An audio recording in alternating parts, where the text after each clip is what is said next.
Rock'n'roll.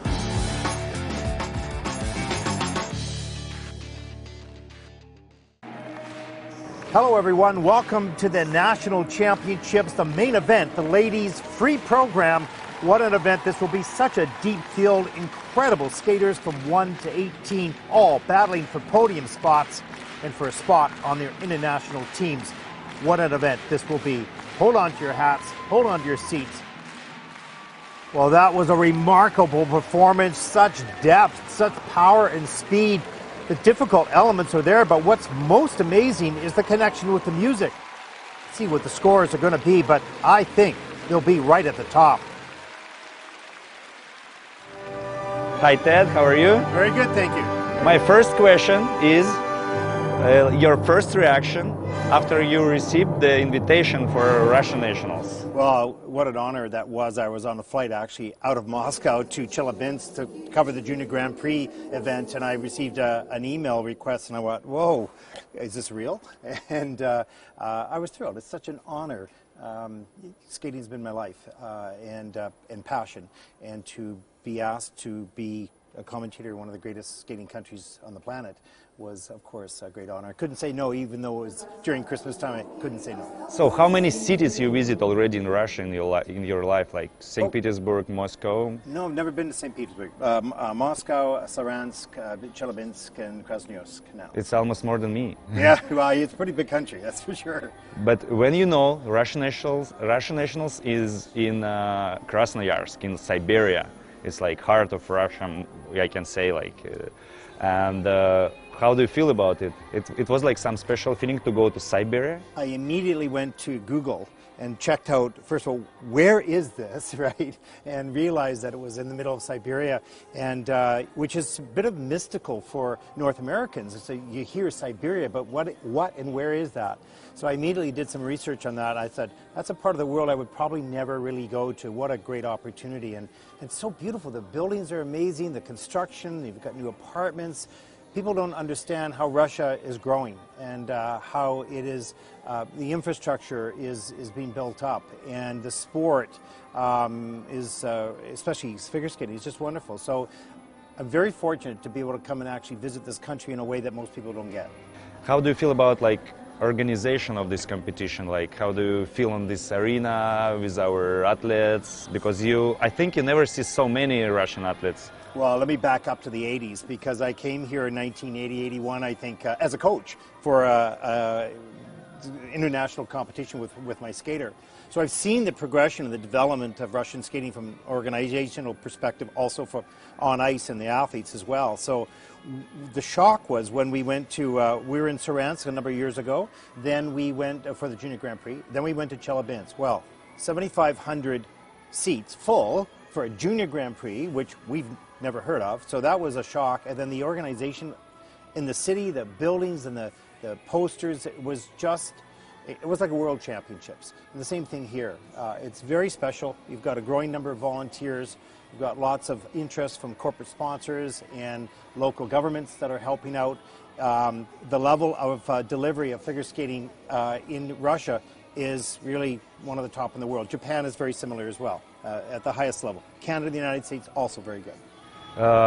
What difference between Canadian or US nationals and Russian nationals?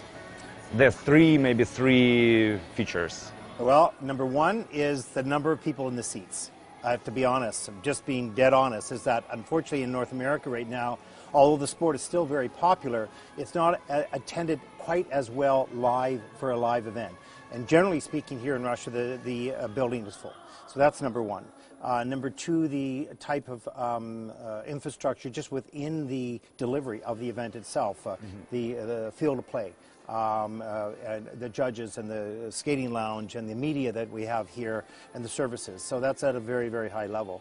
And then, of course, you know, the skating on the ice. I mean, the skating on the ice right now, look, the United States used to rule skating around the world. Canada has ruled skating around the world at a time. Right now, it's Russia. That's the reality. The rest of the world will catch up in time. But right now, it's Russia, and they've done a great job, and we have to tip our hat. And now let's talk a bit about you. Now, in figure skating world, when we see the commentators and the positions, it's all like all heroes from every country, like Olympic champions, world champions, and like highest level athletes.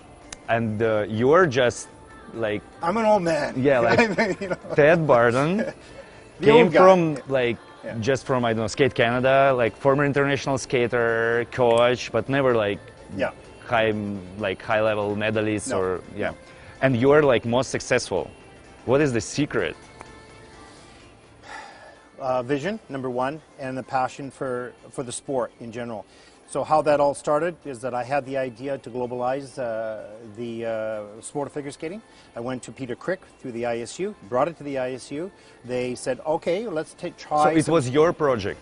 It was my original idea to take it to the ISU and say, look, the only property that you own that you haven't sold is the Junior Grand Prix. So why not start something there and see if we can create some interest about juniors? We've done that in hockey around the world, right? Mm-hmm. Anyways, they did it, and that has become very successful. But I never saw myself as a commentator. I was a producer. I edit, I film, I'm behind camera, I do all those other things, but we had a limited budget, and so I had to learn other aspects. So as I started to do the commentary, I realized that, well, I didn't really like watching television, being a skating person, when people talk all the time. So I removed that portion. Don't talk during the performance, because it is a performance. It's like a ballet. You go in a ballet, you don't speak during the ballet. You watch the ballet, right? So that was my philosophy. And then I thought the most important thing is be respectful to the athlete. Every single athlete. They all wear their heart on their shoulder. They all worked hard. They have different skill level. And they have up days and great days, and that's easy. When it's fun, it's good. But when they have their bad days, it's tough. So give a word of encouragement. Always be honest, but always be respectful. So those are the principles that I based it on, and it seemed to work out. The first thing what I got from the Canadian people is like most positive people in the world, and like hospitality are amazing, and you always help each other.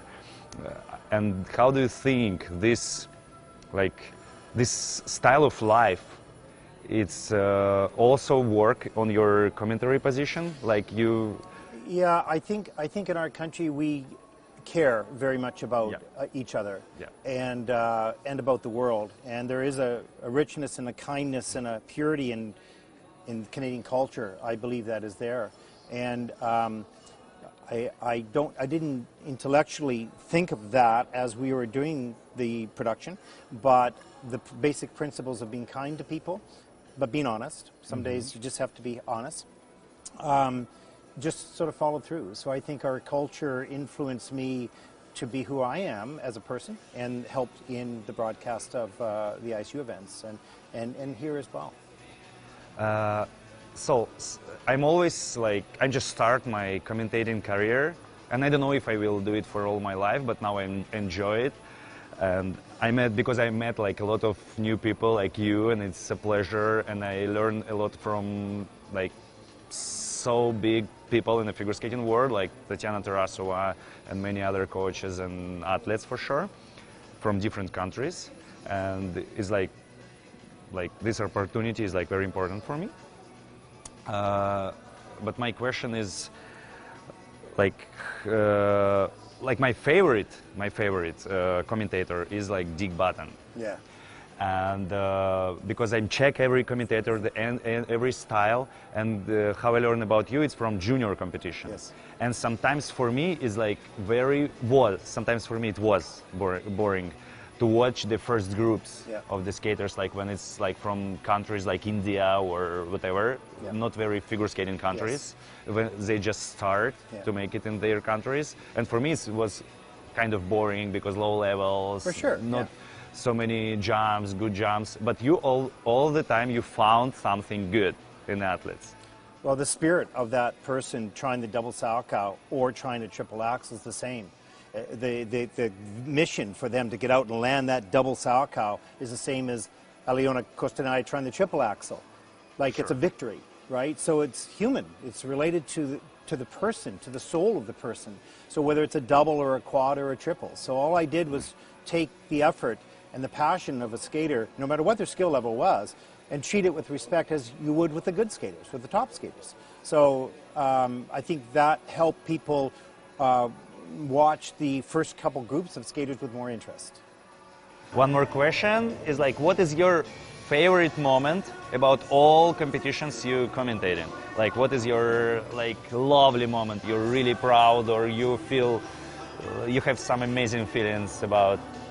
Okay, this is really weird. It depends if you're talking about high level or just stories. But what comes to mind, back in I think it was 2016, we were in Yokohama, Japan. We had a little East Indian boy that, you know, could barely do an axel. And he was on the warm-up, and, you know, the other skaters, the Japanese skaters going 100 miles an hour, were dodging him and whatnot. And when he went on the ice to skate and he landed his axel, then at the end he fell, the audience roared and gave him support. And as he came off the ice, the Japanese skater who's about to perform gave him a high five and a pat on the back. And I did an interview with him a little bit after. And that is a memory I'll never forget. He's coming from a country that doesn't have skating. He was out there trying as hard as anyone was, and everybody was behind him. That's why I love the Junior Grand Prix, because it's about all the countries of the world. It's about skaters who can't skate very well versus those skaters who are at the top of the world. It's true. It was human. It was human, and that's the story that I remember most. And but these three, about friendship also. It's about friendship. But the three young ladies here, Alexandra Trusova and Alena Kostorная, Anna Щербакова, were also something that was remarkable. What has happened in the Junior Grand Prix and now in the Senior Grand Prix. And I don't say that because I'm working now here for Channel 1. I don't say that because I'm in Russia. I don't say that because you're Russian. I say that's just because it's true. No, even those are for me, it's those are three extraordinary. Spectacular, yeah. They're spectacular. So that was also, you know, bone-chilling to watch their development. Last night, your first, and I hope not last, Russian National Championship are done. So what is your expression about it? Well, yesterday was amazing in the pairs event. In both the pairs and the ladies, what I was just in awe of was the depth. Not only the top skaters are so brilliant and wonderful, but the depth of the skating here in Russia is extraordinary, because you don't really see that around the world. And you're a Russian skater, so you're used to it. But coming from the outside here, it's just like all the skaters are so good. I love the youth of Boykova and Kavlovsky, that, you know, the refinement is still to be worked on. I was talking to their coaching team, and they were mentioning that they usually raise their game in competition. Their competitiveness comes up, and they usually skate better in competition than sometimes in practice. But they've got lots of work on refinement to do, and of course all the other teams are great as well. So that was kind of an exciting event. In the ladies, truly extraordinary. It's I don't think when you have something and you've always had it, it's hard to understand what you've got until you don't have it. And that means that every lady, from the first lady out, who ended up I think 5th overall, was extraordinary. And they all skated very well. Different levels of skill, perhaps, but the quality and how well they skated for themselves was of the highest level. So it was exciting from the first skater right to the end.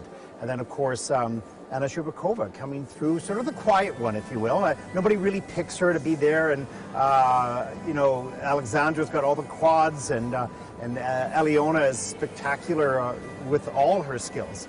And Anna just quietly goes about her business. So that was so exciting to see, and my heart really went out for Alexandra Trusova. It was an emotional skating lass. It was hard, and she wanted so hard to prove, not only to do well in the competition, but to prove to the world what she can do with all her quads. So I really felt bad for her, but I know this is a learning experience, and she'll only get better and stronger from here on in. How do you feel about our ice dance? Because I think we have only like two really good couples who can compete like world level, world podium. And in men event is like also. Yeah, it's interesting. In the men's event, you've got very good athletes, there's no question there, but the men have at this point not performed to their capacity. So first of all, they're good enough to be in the international competition at the high level, but they don't always perform at that level. So the question is why. But now you've got a couple young juniors coming up that are going to put the pressure on the older ones. So one or two things is going to happen. The older ones are going to look behind them and go, whoa, I have to be a lot better if I want to maintain this position, or they won't maintain that position and a new generation will come up. We're watching that in your ladies. That's exactly what has happened. The younger generation has challenged the older generation, and either the older generation matches that. Elizaveta Tuktumasheva has done that. She's learned a quad at her stage and age of development. That's great news, right? So in the men, this is going to happen over the next 3 to 5 years. The men will get stronger in Russia because of these young ones coming up. Who knows what will be, but time will tell. In the dance, your top dancers are wonderful. All the Russian skaters have great skating skills. There's no question. I mean, I've never really seen a Russian skater internationally with poor skating skills. So the basis of them as a figure skater, as a competitor, is always there. They may not perform always, but the basics are there. They have that in dance. But your top teams are excellent. They'll compete at the very high level, at the World Olympic level. But there are other good dance teams around the world. There are many, many good dance teams. And that's the one category that we're quite strong in Canada. And, of course, in France and whatnot. So it's going to be interesting to see the development. But I'm watching very closely the men. Your ladies here are fine. I'm watching the men and how they will respond over the next 2 to 3 years. So this question is about like the 5 names from this event, and say something about every name you remember.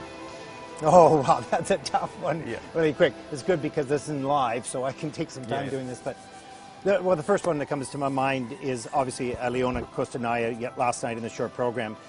In my whole life has been skating. So I've seen more skating than most people ever in their life will ever have. But that was a moment of, we don't have a number like we used to, of 6.0, which represented perfection. We don't have that number in the new system, which is fine. But if there was anything that was close to perfection in skating, it was last night in Alena's short program. And so that was a moment that was... Wow effect. Angelic, yeah, it was beautiful. So that was one of them. So Trusova and Morozov, because they had a challenging year. Boykova and Kovalevsky have had a great year this year, and they were juniors, so I've watched them along their career. They won in Kelowna, they won here in Russia. But for Trusova and Morozov, it's been a challenging year, and they fought back, they trained hard, and they delivered a beautiful short program. So that was another special moment. I said, the veterans are showing the younger ones, okay, we're still around here. So that was another special moment for sure. I don't want to say anything negative about any of the men. What I want to talk about is your new generation of men. One of them was not here, actually, the young man Kutovoy. I never saw anything like that. He was in Courchevel. And we have Daniil Samsonov. And the reason I mention them, and there are many other good skaters here, is because they are probably the future of male skating, not only in Russia, but maybe around the world. That's how Yuzuru Hanyu got developed, and Shoma Uno, and Patrick Chan. You see this young talent early on, and you go, okay, give them time to develop, give them time to grow, but they have something special, and they do. So that's another moment, even though they weren't medalists, and they weren't at the top here, but overall, you know, like, now I think it's not really clear, because in Russia we have before like Artur Gachinsky and like so many talented skaters when they are young, and they were growing, like we don't have them. It's like even Nam Nguyen. He was amazing when he was just start to skate seniors, and then. But there's a difference, though. Well, when Nam, yes, but true. But I saw Nam in many years because he was training in our rink with Joanne McLeod, and so I watched his development, and I knew where the weaknesses were, and I knew that was going to be costly. He's overcome them to a certain degree, but the world has passed that by at the moment. But these young ones have extraordinary talent, extreme talent. So we'll see how that develops. My last 2 highlights here. When I sit in my position over there and I look down here where the coaches are, and I see Alexei Mishin and Tamara Moskovina. I see Terry Toothbaredsi, Sergei, and Danielle. I look in that as a golden pit of brilliance, of work done in the past, work being done in the present, and work that will be done in the future. I admire everything they've done. People have to get past the politics and get past all the stuff around skating and look at the work that has turned out by great coaches. And that was another highlight, looking over and seeing Terry, looking over and seeing Alexei, and looking over and seeing Tamara, amongst your many other good coaches here. So I don't remember all their names, so I don't mean to miss anyone. But you're rich in coaching ability, and that's a special moment. And right now, Russia is a very rich country in skating, and the rest of the world is enjoying watching this. But the rest of the world's going to chase you down. You know, and they're going to battle, and that's going to be great for skating. That's going to be great for the world of skating. I don't know if you heard about it, but we have kind of like fun wars in figure skating. You know, like the fans are sometimes crazy, and it's more and more. And how do you think it's good to have it for like promotion or for interest of figure skating in the TV and everywhere, or figure skating have to be more classy and it's more about like art than fight? I think it's a really good question, but here's the reality. We cannot control what people think and what they say. We can't do that. I mean, it's social media now with all the platforms. They write what they want, they say what they want, they ask what they want, they assume what they want. So unfortunately, we cannot control that. That's the new world of media, especially. So do I like it? Absolutely don't like it, because I don't think it's respectful to people. You can ask a question and you can have your favorite skater and you can have your favorite costume, and that's fair. But to be mean and to be critical of another person who you don't even know, that's just not right. But our freedom of the world and our media and social media allow that to happen. So I don't like to see it. It might interest a certain group of people that follow the skating for that. But what can we do? That's unfortunately part of the world. That's why I want to put my commentary about the positive things, about the good effort, about great skating, and help people through the tough, difficult times. That's just my style. Other style is aggressive and maybe not as positive. So I don't like to see that negative media, but what can we do? We can educate, I think. We can talk about it. Yeah, it's true. That's a really good point. You've asked me the question. That's part of the education. That's very fair. And now, like, so many people talking about the like 17 years old girls are done, like won Olympics, won Worlds, and like they're finished the career. And many people think it's a problem of figure skating now. I don't think so. Like for me, it's like fine. They won. It's enough. Like we have many, not only one. We have many every year new, and for me, it's like really good. But like many people say, like we have to make the girls older and change something. How do you think about No, yeah, and I agree with you. I don't think you need to change anything. If you take a look at the history of skating, when Terry Lipinski did a triple loop, and then won the Olympic Games and then retired, nobody talks about that, right? So that was an early stage, a young skater developing. The technique of the ladies, let's talk about ladies for the moment, the technique of these young ladies is impeccable. So the pressure on their bones and on the muscles is far less because the technique is so good and their fitness is so good. So when you can get a 13-year-old girl or 14-year-old young lady doing a quad lutz or a quad flip, and they're doing it every day, they're okay. If the technique is bad, that's a problem because that's going to affect them long term. So I don't agree with that theory, and it's only a theory. I think that in time, the sport has always progressed, and people have always been worried when the sport got difficult, and then it settled down. And then somebody else came up with difficult elements, and everybody got worried, and then it settled down. We're in the same phase. And also for me, like how I think, in figure skating we have only juniors and seniors. We don't have this middle like in other sports. Yeah. So like if we make this happen, make the older girls competing, it's like we will miss the generation, I think. Yeah. Because if all these girls have to compete in juniors for like 10 years, yes, yeah. What have to do other girls? They cannot grow enough. What's happening right now is just perfect. It's just the right thing, and we have to be patient. The older skaters like Elizaveta, learning a quad now, are starting to prove, hey, if they can do it, we can do it. So that's good. The younger ones are doing it. It's all fine. We just need to let them tell their own story and and don't restrict them. And if their technique is good, they will be fine. Figure skating is still sport, and it's about friendship, art, and about good feelings, but still it's about rivals. And in history we have like Plushenko and Yagudin, we have Medvedev and Zagitova in last Olympic Games. But in Canada you also have a big story like about Brian and Brian, about Elvis Stoikos. What do you feel about it? Well, those rivalries is really what built the base of sport here in Russia, but also in Canada. That's where we got the fans interested. That's when television got interested. And, you know, during the Kurt Browning and Elvis Stoico rivalry, our buildings were full at 17,000 people every time we had nationals. Brian Boitano, Brian Orser, Olympics, the Battle of the Bryans in 1988, the world was captivated by that. And so those rivalries are so important, and you're building that just within your own country. And we have a rivalry between Nathan Chen and Yuzuru Hanyu, right? So those are great things for sport. That's like two great football teams with a rivalry. So we're fortunate to have those, and they're so important to sort of energizing the next generation of fans and skaters. It's nice because it's what I'm asking for for fans in Russia. Like first, you have to root for our country, and it's not really important who win. And but people like still, you know, like make a groups of the athletes, and like they are rivals on the seats, they are rivals on the internet and social media.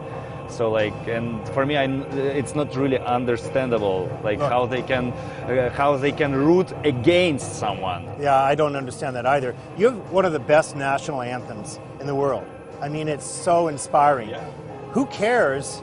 As long as you hear that national anthem playing, who's standing on top of that podium? Yep. Whether it's one skater or the other. The pride of the country, the patriotic feeling of the country should be the number one thought. Okay, then you can talk about it after that. So you're lucky because you win a lot of medals, and we hear that national anthem a lot, I have to tell you, right? So to me, I would be putting the pride of the country first rather than the rivalry. So Ted, like it's all my questions. Do you have so many like final words? Yeah, I do. I want to first of all thank Channel 1 for inviting me to come here. It's been a great honor and really a wonderful experience. But I also want to say to those that are watching this how important that Channel 1 has done this and opened their doors for the world to watch skating in Russia. My mission and vision in the ISU has been to globalize the sport of figure skating, and that's what my energy has been. And to have an ally here in Russia doing the same thing, I'm so thrilled and honored to have been asked, but more importantly, I want to congratulate Channel 1 on opening the door and helping us globalize the sport of figure skating so everywhere in the world can watch this beautiful sport. Thank you. Thank you. It was such a pleasure to meet the person who loves figure skating, my sport so much, and your sport for sure. Thank you for this interview. I learned a lot from you. Thank you. Well, Olympic champion, it's been a pleasure to speak to you.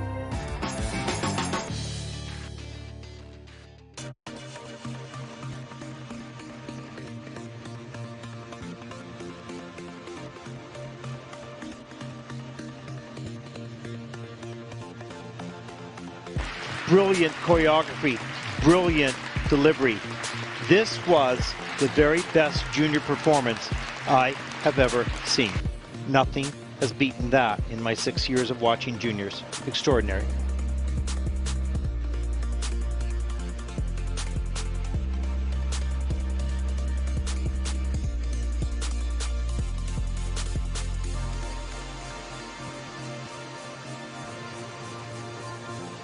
There's that forward inside edge to the camel. Great flexibility, picks up speed, increases speed on that camel spin.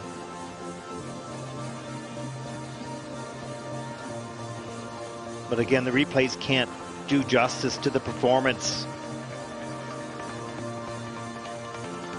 As she hit every note and every phrase, cared about every move.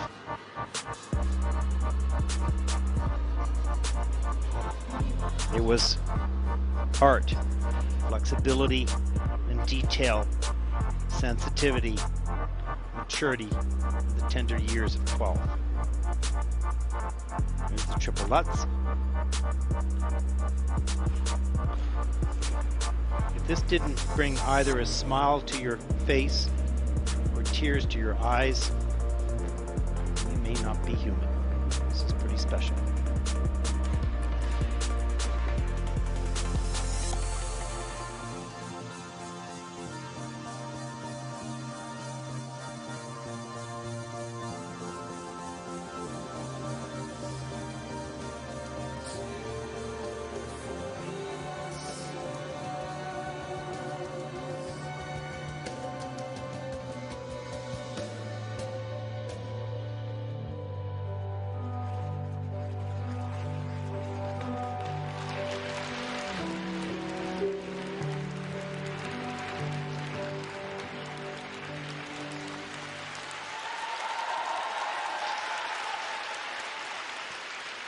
Another incredibly emotional performance.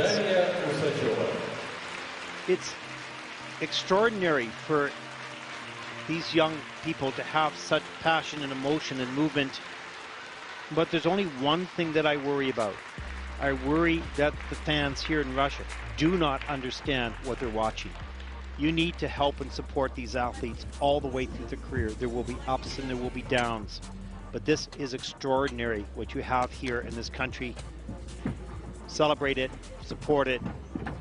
We're lucky to have it around the world as well. And we thank those who have opened the doors for us to be able to enjoy and watch this. I know people that I've been getting contacted from around the world are astounded by the beauty of what these athletes are delivering. I don't mean quads. I mean just pure skating. What this sport is. It's music and it's movement and it's art and it's athleticism. And that's what they're showing us.